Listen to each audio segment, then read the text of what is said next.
Good morning, students. Now let us start class 12th biology. Next topic. The topic is for your topic is mutation. Today I am going to discuss about mutation. Firstly, what is mutation? Mutation is a phenomena which results in alteration of DNA sequence and consequently results in change in the genotype and the phenotype and organisms. Mutations में क्या होता है? यह एक ऐसी phenomena है जिसमें कि डीएनए में कोई चेंजिंग आता है, कोई बदलाव आता है उसके सीक्वेंसेस में, जिसकी वजह से क्या होता है, उसका जीनोटाइप और फिनोटाइप किसी भी ऑर्गेनिज्म का दोनों चेंज हो जाता है, उसको क्या बोलेंगे? म्यूटेशन। डीएनए में बदलाव की वजह से जो जेनेटिक होता है, जेनेटिकली भी वो चेंज हो जाएगा, एमिनो एसिड चेंज हो जाएंगे और इसके बाद फिजिकली भी वो चेंज हो जाएगा, तो इसी को बोलते हैं क्या? Mutation. In addition recombination mutation is another phenomena that leads to the variation in DNA.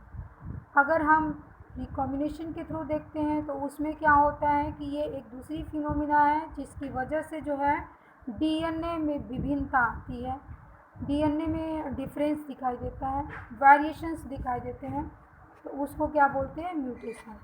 As you will learn in chapter 6, one DNA helix runs continuously from one end to the other in each chromatids। क्या होता है कि chapter 6 में हमने देखा है या हम देखेंगे चैप्टर 6 में डीएनए हेलिक्स जो है कैसे रन करती है और कैसे वन इंड जो होता है उसका दूसरे इंड से जो है अटैच्ड होता है क्रोमेटिड्स के द्वारा in a highly super coiled form. Super coiling होती है इसमें। देयर फोर लॉस, या तो लॉस होगा, इसको डेलिएशन भी बोलते हैं लॉस को, या फिर गेन होगा, गेन को इंसर्शन भी बोलते हैं, डुप्लीकेशन ऑफ सीगमेंट भी बोलते हैं ऑफ डीएनए। या तो किसी चीज़ का एडिशन हो जाएगा या किसी दूसरे अमीनो एसिड का एडिशन हो जाएगा या फिर वहाँ से कोई अमीनो एसिड गायब हो जाएगी।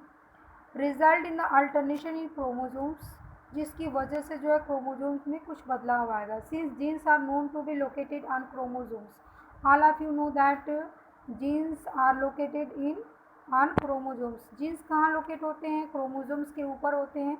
Alternation in chromosomes result in abnormalities, abbreviations. क्या होता है? एबनॉर्मलिटीज होता है क्रोमोसोमल एब्रेविएशन और continuously absorb in cancer cells, और कैंसर सेल में जो है कि ये काफ़ी अच्छे तरह से एब्जॉर्ब किया गया है। इन एडिशन टू अनदर एवं mutation is also arises due to change in single base pair of DNA. अगर डीएनए के एक बेस पेयर में चेंजिंग हो जाता है तो भी क्या हो जाता है? म्यूटेशन हो जाता है। This is known as point mutation. और यहाँ पे नोटिस करने वाली चीज़ ये है कि व्हाट इज़ पॉइंट म्यूटेशन। तो mutation means changing in DNA. DNA में जो चेंजिंग होता है उसको म्यूटेशन कहते हैं। और पॉइंट म्यूटेशन क्या होता है? पॉइंट म्यूटेशन मीन्स जो है कि एक ही पॉइंट पे जो है कि किसी वजह से चेंज होना, या बेस पेयर, एक सिंगल बेस पेयर डीएनए का चेंज होना क्या कहलाता है? म्यूटेशन कहलाता है। तो यहाँ पे हम लोग म्यूटेशन के बारे में डिस्कस करेंगे।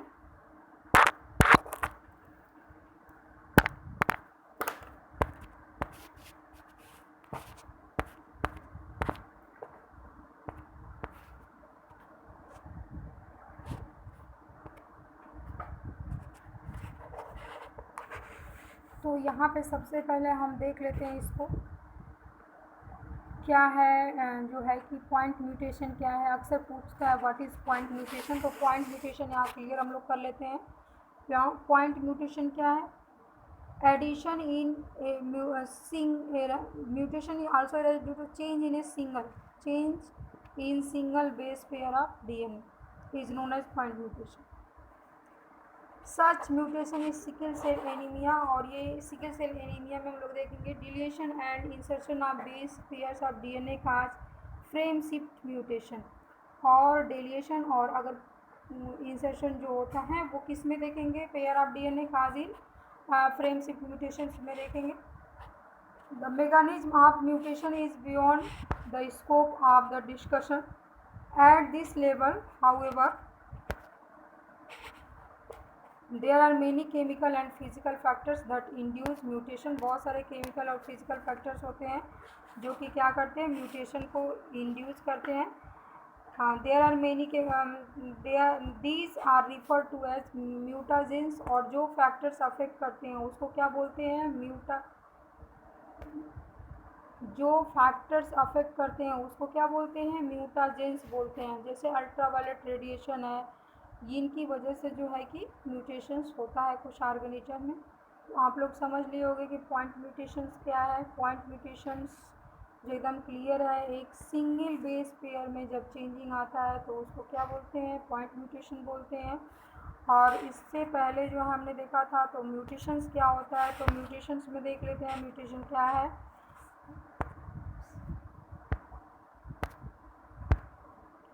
म्यूटेशन जो है वो mutation is a phenomena which result alternation of DNA sequence.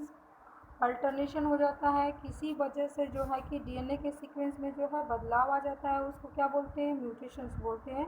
जिसकी वजह से phenotypic as well as genetic जो रेशियो होती है वो क्या हो जाती है, चेंज हो जाती है. तो ये सारी चीज़ें हैं म्यूटेशंस के बारे में हमने यहाँ डिस्कस किया. Now we come on the pedigree analysis. Genetic disorders के बारे में इसके द्वारा जो है जानकारी हासिल किया जाता है. इसमें जो है कि जैसे कि पूर्वजों में कौन सी बीमारी थी और वो उनके बच्चों में कैसे ट्रांसफ़र होती है, उसको पेडिग्री के द्वारा किसी भी चार्ट के द्वारा उनको समझना, उनके एंसेस्टर के बारे में जानकारी हासिल करना जो है क्या कहलाता है, पेडिग्री एनालिसिस कहलाता है. The idea that disorders are inherited has been prevailing in human society since long.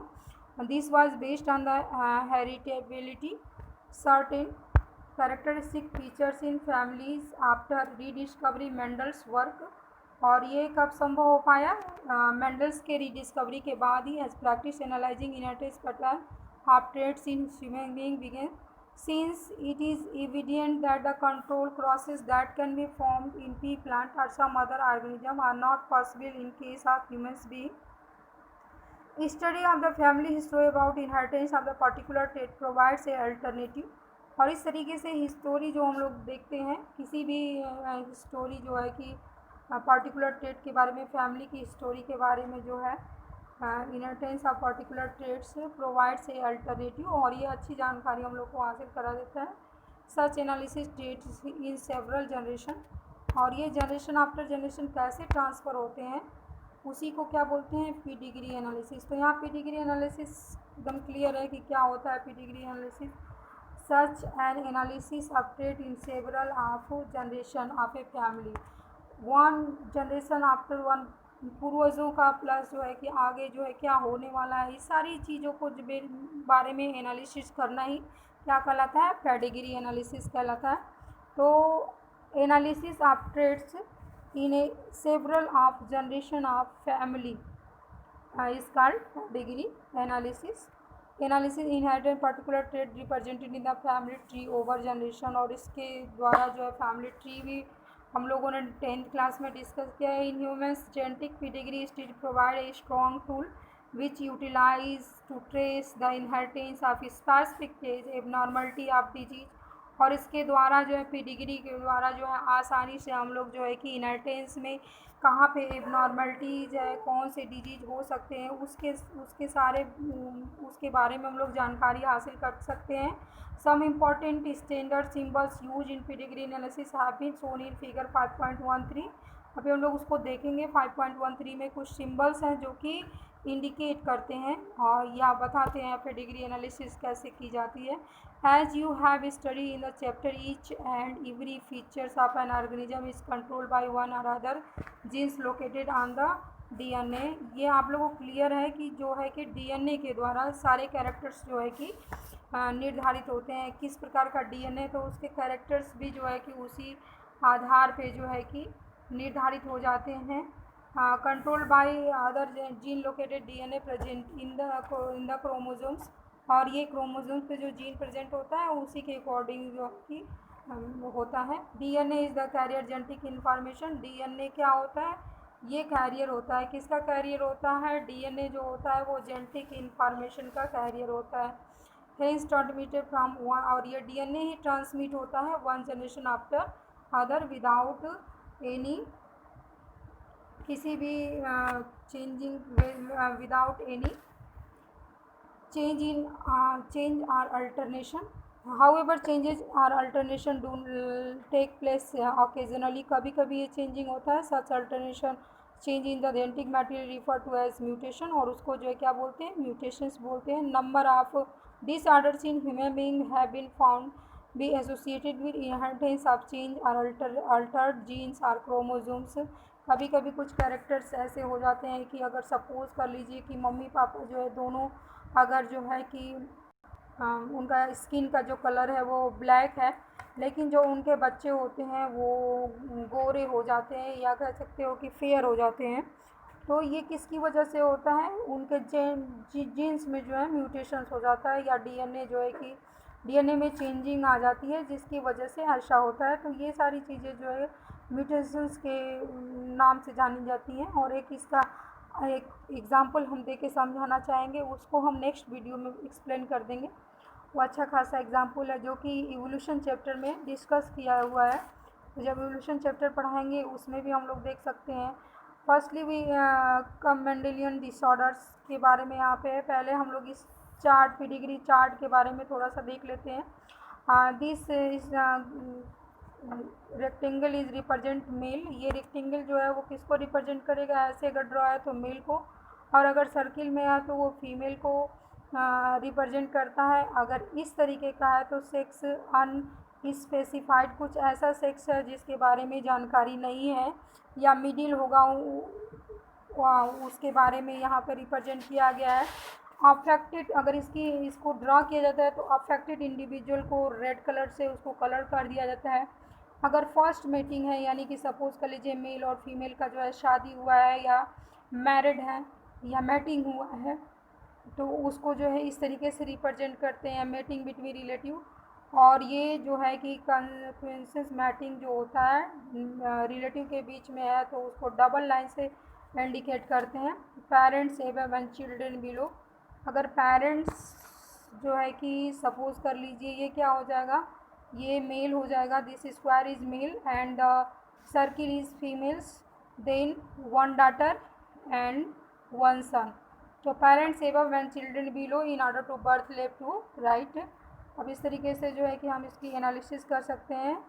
और यहाँ पे हम लोग देखते हैं कि ये जो है कि मेल हो जाएगा, this one is the male and this one is the female. Then children is diseased, और जो चिल्ड्रन होगा वो डिजीज होगा. अगर हम उसके ऐसा बना करके, इस आकार को बना करके और 5 लिख देते हैं, इसका मतलब 5 अनअफेक्टेड ऑफ स्प्रिंग, यानी कि 5 जो है कि अनअफेक्टेड है. तो जब इसको ड्रॉ किया जाता है तो ये सारी चीज़ों को रिप्रेजेंट करके उसको ड्रॉ किया जाता है, जिससे उनके बारे में हम लोग जानकारी हासिल कर सकते हैं. तो ये चार्ट का प्रयोग किया जाता है जनरेशन आफ्टर जनरेशन को स्टडी करने के लिए. तो symbols use in the human pedigree analysis. तो ये सारे सिंबल्स थे जिसके द्वारा जो है कि एनालिसिस किया जाता है. Now we come on the topic Mendelian disorders. Mendelian के डिसऑर्डर्स क्या थे, कैसे क्रोमोसोम्स की वजह से क्या क्या बदलाव आ रहे थे और क्या क्या चेंजिंग उन्होंने देखा, उसके बारे में हम इस टॉपिक में डिस्कस करेंगे. ब्रॉडली जेनेटिक डिसऑर्डर्स में भी ग्रुप इनटू 2 कैटेगरीज. और इसको जो है कि अच्छे मतलब कि बड़े तौर पे जो है कि या कह सकते हो ब्रॉडिंग के तौर पे जो है 2 में डिवाइड किया गया है, मेंडेलियन डिसऑर्डर और chromosomal disorder. Mendelian disorders are main determine by alternation और mutation in the single gene. अब यहाँ पे हम एकदम क्लियरली देख लेते हैं कि मेंडेलियन डिसऑर्डर क्या है. ये जो आता है सिंगल जीन में जिसकी वजह से चेंजिंग आता है, बदलाव आता है, तो उसको क्या बोलेंगे, मेंडेलियन डिसऑर्डर्स बोलेंगे. इसको आप नोट्स में भी लिख सकते हो. आप एनसीईआरटी का नोट्स प्रीफर करोगे तो बेटर होगा, क्योंकि ये बहुत सारे कॉम्पिटिशन्स में भी इससे जो है पूछे जाते हैं क्वेश्चन. जो है कि यहाँ पे एकदम क्लियर दिया हुआ है कि सिंगल जीन में जो होता है, अगर सिंगल जीन के बारे में हम लोग स्टडी करते हैं, या मेंडेलियन डिसऑर्डर्स जो होते हैं सिंगल जीन में होता है, तो उसको केस में रखेंगे मेंडेलियन डिसऑर्डर में. This disorders are transmitted to the offspring of the, ये डिसऑर्डर जो होता है कहाँ होता है, These disorder transmitted to the offspring on the same lines we have studied in the principle uh, of inheritance. The patterns of inheritance of Mendelian disorders can be traced in the family.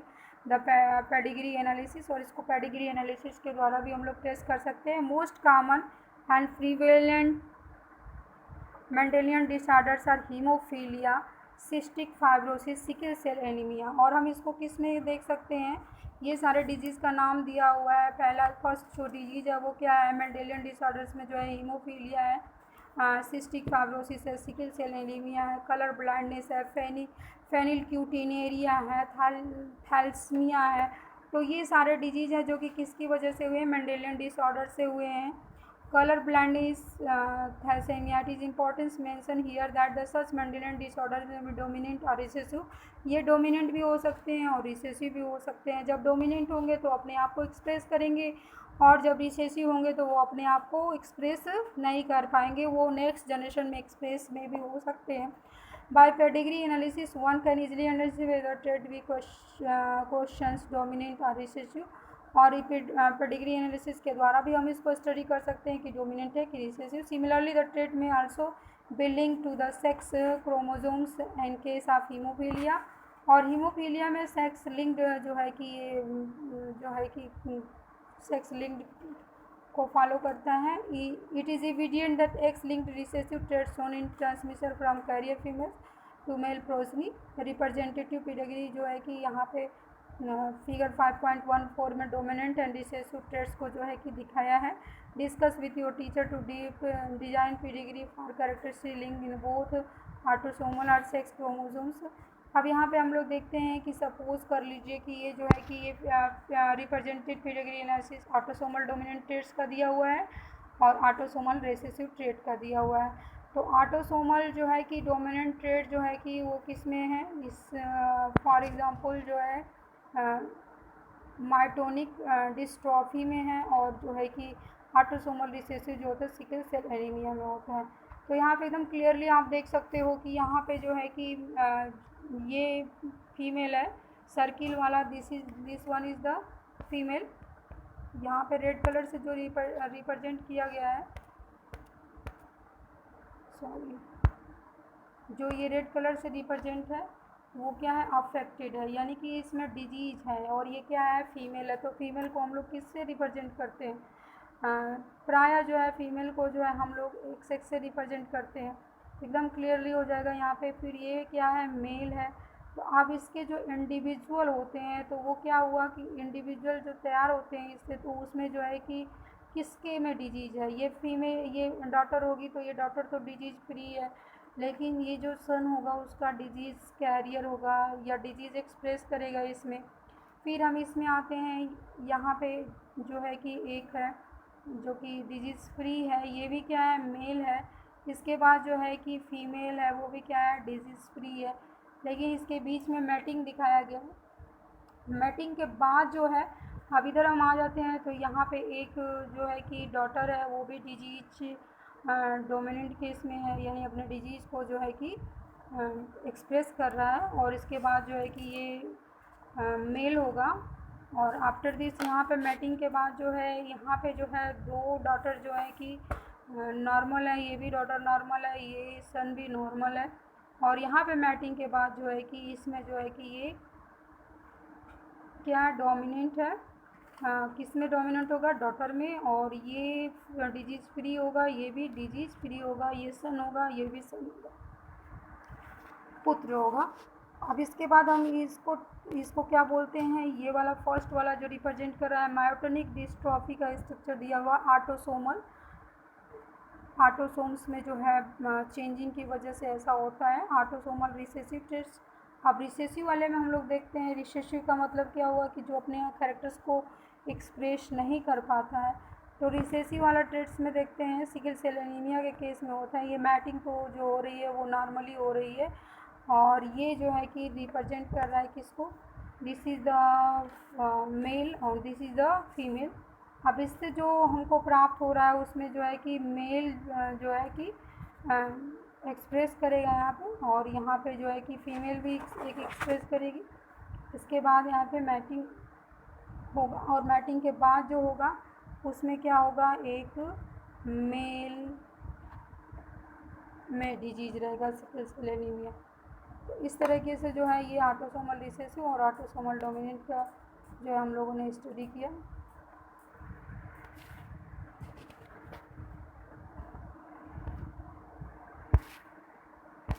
Now we come on the main point. This is the main hemophilia. This is X-linked recessive disease which shows transmission from unaffected carrier females to some of the male progeny.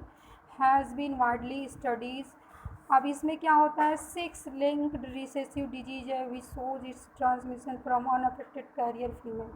Career females का मतलब कि suppose कर लीजिए कोई females है, उसमें वो disease है लेकिन वो डिजीज़ उसमें एक्सप्रेस नहीं कर रहे हैं, और उसका जो शादी हुआ है वो जो है कि मेल से हुआ है, उसमें कोई भी डिजीज़ नहीं है। In this disease a single protein that is part of cascade of protein involve in the clotting of blood is affected, और जो कि ब्लड क्लॉटिंग में क्या करता है, मदद करते हैं। उसमें कुछ जो है कि उसके प्रोटीन में कुछ जो है कि प्रॉब्लम्स आती हैं।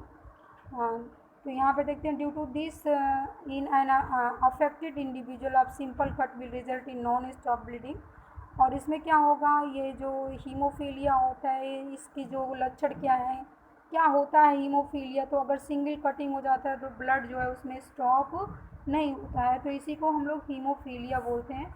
हेट्रोजाइगस फीमेल कैरियर है और आर हीमोफीलिया में transmitted the disease to sons.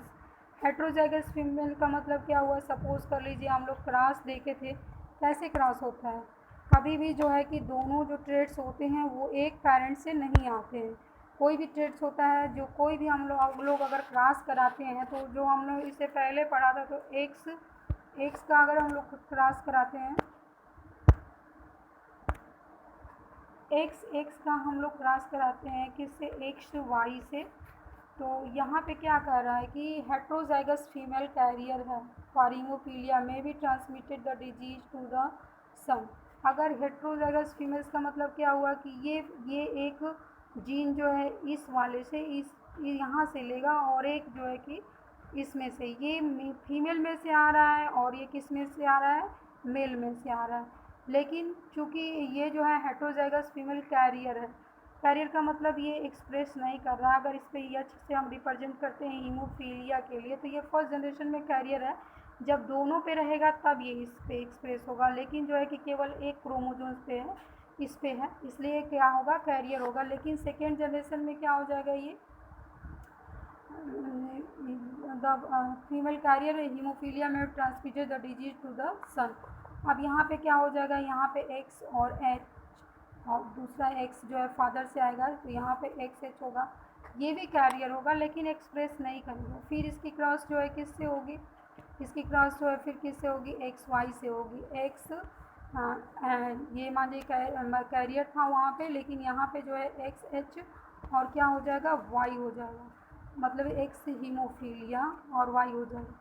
तो ये जो होगा वो क्या होगा, सन होगा। तो इस सन में जो है वो एक्सप्रेस होने लगेगा, यानी कि ये डिजीज़ इसमें हो जाएगा। आफ्टर दिस और इसके बाद हम लोग देखते हैं, तो इसका जो है कि नॉर्मली इससे क्रॉस होगा, इसमें भी डिजीज़ नहीं रहेगा, तो इसमें भी डिजीज़ नहीं रहेगा।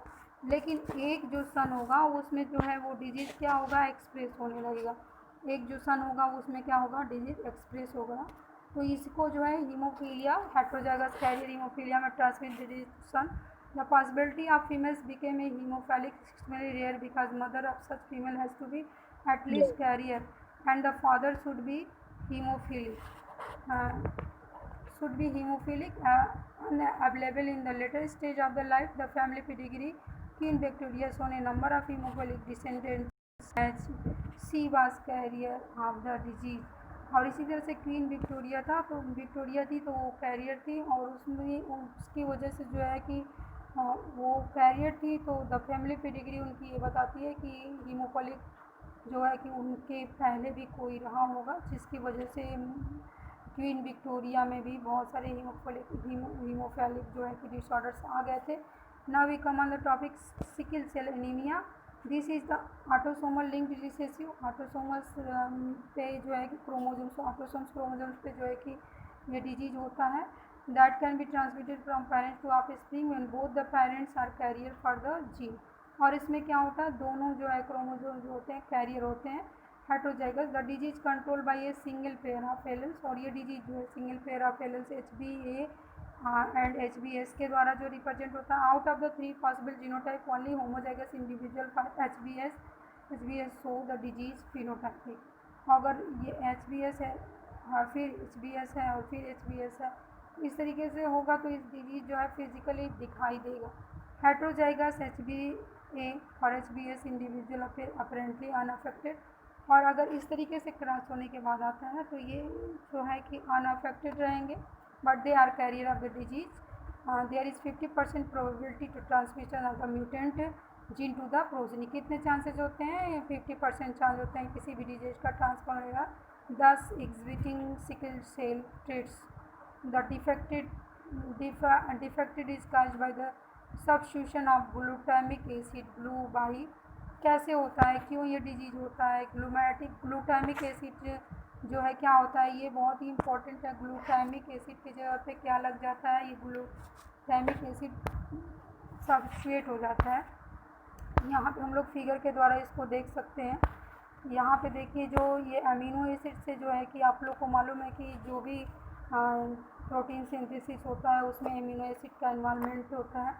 तो यहाँ पे पेप्टाइड चेन दिखाया है. वैलिन है, हिस्टीन है और ल्यूसीन है, टायरोक्सिन है, प्रोलीन है, ग्लू है. अब इसमें जो चेंजिंग आ रहा है सिकल सेल जीन नॉर्मल, ये नॉर्मल है और यहाँ पे जो है बदलाव आ गया. क्या आ गया? प्रो के बाद 2 ग्लू है, ग्लूकोन होगा या ग्लाइसिन होगा, जो भी होगा. तो GL के जगह पे क्या आ गया? वैलिन आ गया. तो यहाँ पे वैलिन आके जुड़ जाता है जिसकी वजह से जो है कि सिकल सेल एनीमिया हो जाता है. इसमें हंसिए के आकार की जो है सेल्स हो जाती हैं. Micrograph of the red blood cells and the amino acid composition of the relevant portion.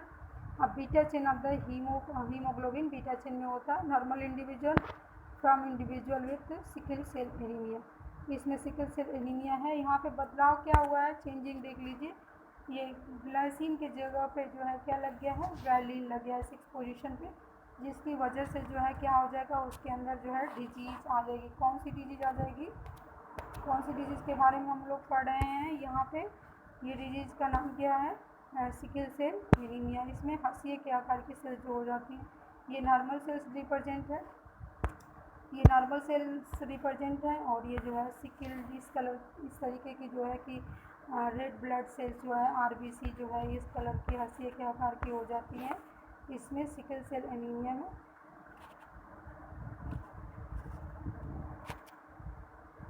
बस इसमें याद रखिएगा कि ग्लूटामिक एसिड की जगह पे क्या लग जाता है?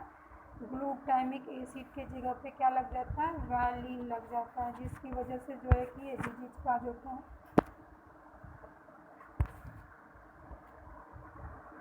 Valine at the 6th position of the beta globin chain of the haemoglobin molecules. किस पे? 6 पोजीशन पे. कहाँ पे? बीटा ग्लोबिन चेन में जो है लगता है. The substitution of amino acid in globin protein result due to the single base substitution at the 6th codon of the beta globin gene from GAG to GUG. The mutation hemoglobin molecules undergoes polymerization under low oxygen tension and cause the change in the shape of the RBC from biconcave dish to the elongated. कैसा रहता है पहले उसका shape जो है biconcave dish की तरह से रहता है, फिर वो सिकल लाइक हो जाता है, हंसिए के आकार का हो जाता है. Now we come on the topic phenylketonuria. phenylketonuria में क्या होता है, ये डिजीज कैसे होती है? This involve error metabolism transferated by the autosomal recessive traits पे होता है. The affected individuals lacks an enzymes that convert the amino acid phenylalanine into tyrosine. इसमें लैक हो जाती है. फेनिलएनिलीन को जो है उसकी कमी हो जाती है, जो कि उस एंजाइम की कमी हो जाती है. उस एंजाइम की कमी हो जाती है जो कि क्या करता है? फेनिलएनिलीन को जो है किस में चेंज करता है? Phenyl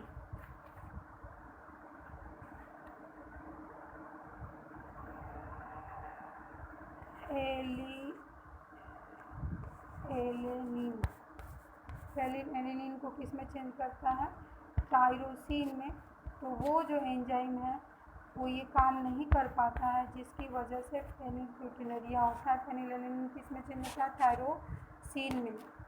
As a result of phenylalanine is accumulation and converted into phenylpyruvic acid, जिसकी वजह से जो है फेनिलएलेनिन क्या हो जाता है? फेनिलएलेनिन जो है कि एक्यूमुलेट हो जाता है, जमा हो जाता है और ये कन्वर्ट हो जाता है किसमें? पायरुविक एसिड में। And the derivative accumulation of this in brain result in mental retardation, और जिसकी वजह से मेंटल प्रॉब्लम उसको होती है, मेंटल वो रिटार्ड रहता है, मेंटली प्रॉब्लम हो जाती है, बाद में चल के मेंटल रिटार्डेशन होता है। These are also exerted through the urine because of its poor observation by kidney और एक्सक्रिएटेड थ्रू यूरिन। और ये जो है कि जो भी है क्या फेनिलपायरुविक एसिड जो होता है वो यूरिन के द्वारा भी एक्सक्रिएटेड हो जाता है। एक्सक्रिएटेड होता है मतलब कि रिमूव होने लगता है, जिसकी वजह से पुअर एब्जर्वेशन, किडनी ज़्यादा एब्जॉर्ब नहीं कर पाती है। Observation by kidney, poor observation by, sorry, this is the poor observation by kidney. Now let us stop here, and in next video I explain in next topic